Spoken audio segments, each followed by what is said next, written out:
I remember when people started clamoring after the Supreme Court upheld the, how will I put it, the success of Hope Uzodinma. I'm a legal practitioner. Generally, as a lawyer, you're supposed to be conservative because that's what you have been told. That's what you've learned, But there is something we should know, that lawyers are the conscience of the society. There are some things that are not right, and we cannot continue to sit down and accepting them. At this point in time in Nigeria, we should have an Electoral Act that is, how will I put it, that can face the reality of our nation at this point in time in history. We can't have an Electoral Act that is outdated. We know we have a lot of laws that are outdated, that they are not meeting the demands of our time.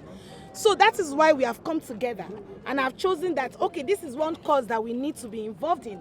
We don't want a situation when the elections are over and then we are now rushing to court to be doing electoral petition and all those things. If you put the machinery in place, I want to believe that there will be a limited intrusion, there will be a limited influence on the electoral process itself. And so that is why we have come together. We are coming and we are asking Ahmad Lawan and we are asking Femi Gbajabiamila that they should please pass this law. It is our right to have this law. We don't want all these laws that you will wake up in the morning and say that you have done second reading, third reading of Nigerians should not bleach.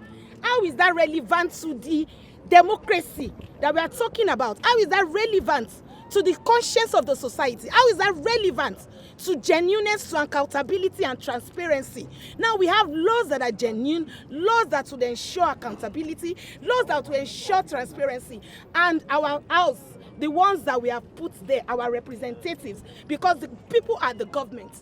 Now these people that we put there to represent us have refused to pass a law that is relevant for the survival of our democracy. We are intentionally destroying ourselves. Now you can see the nation to be together now. Is what we are even praying for. I don't know, you get it now. The only way, what can INEC do? What can police do? Most of these things are not known to law. Where the law is silent about electoral offences, what will they do? And some of the people behind it, at times they will have police on their side.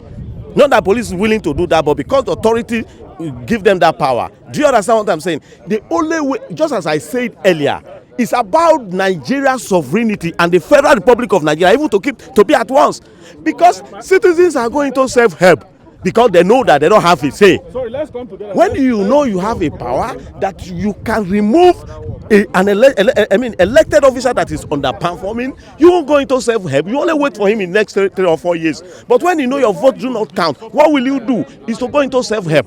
And that is why we are saying a new electoral reform act will go a long way in even addressing the nation insecurity.